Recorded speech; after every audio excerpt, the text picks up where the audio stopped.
नमस्कार। आप तक न्यूज में आप सभी दर्शकों का हार्दिक स्वागत। सबसे पहले देखते हैं आज की ताजा खबरें। प्लास्टिक से बनाए राष्ट्रीय ध्वज का उपयोग न करें, जिलाधिकारी ने नागरिकों और छात्रों से की अपील।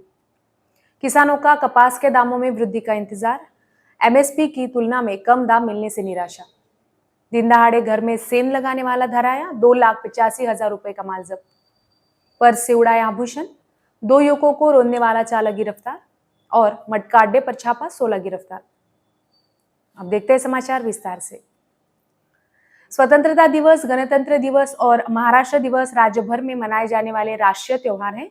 प्रत्येक अच्छे नागरिक का यह कर्तव्य है कि इस अवसर पर राष्ट्रीय ध्वज को उचित सम्मान दिया जाए। इसलिए 26 जनवरी गणतंत्र दिवस पर प्लास्टिक के झंडों का उपयोग न करने की अपील की गई है।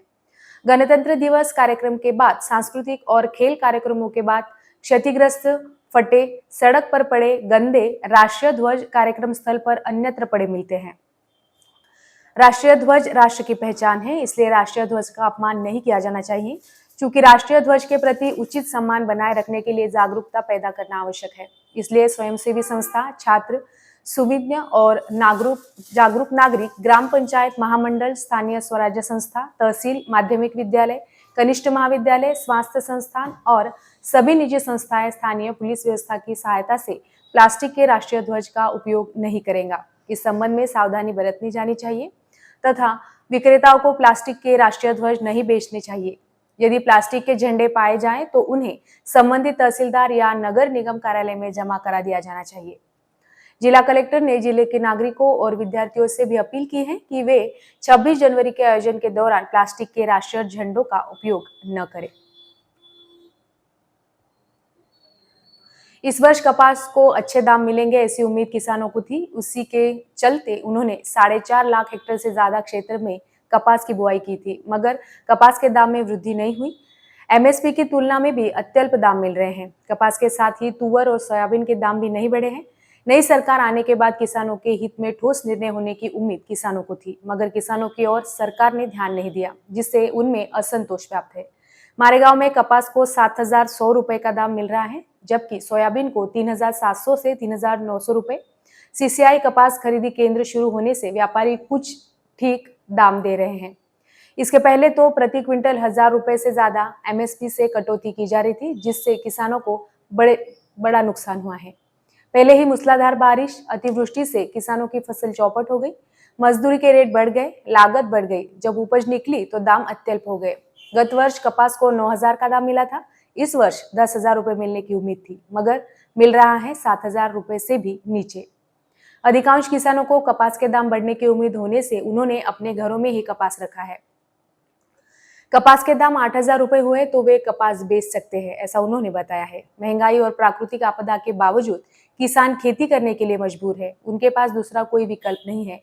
एक ओर केंद्र सरकार किसानों की आय दोगुना करने का आश्वासन देती है, तो दूसरी ओर उपज के दाम नहीं बढ़ाती है। इसके साथ ही महंगाई, बढ़ती मजदूरी, खाद, कीटनाशक, पेट्रोल, डीजल के दाम हद से ज्यादा बढ़ा दिए गए हैं।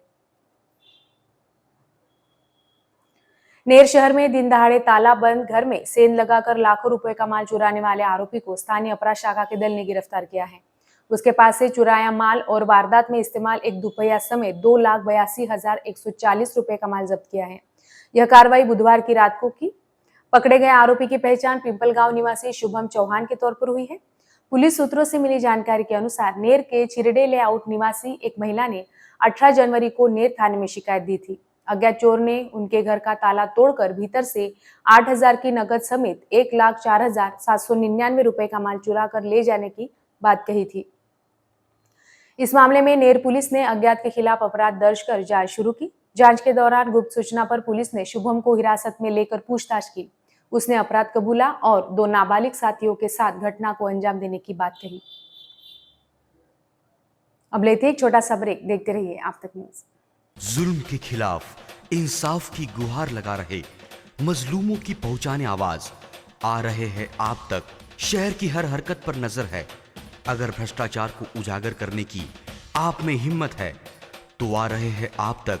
हॉस्पिटल, गांव हो या जंगल, स्कूल हो या कॉलेज, या फिर हो पुलिस स्टेशन, तहसील हो या कलेक्टर ऑफिस, और फिर क्यों ना हो नगर परिषद, सभी की है आज की आवाज। मुझे इंसाफ चाहिए। तो आ रहे हैं हम आप तक न्यूज यवतमाल, बोरुंडिया कॉम्प्लेक्स, विवेकानंद विद्यालय के पास यवतमाल।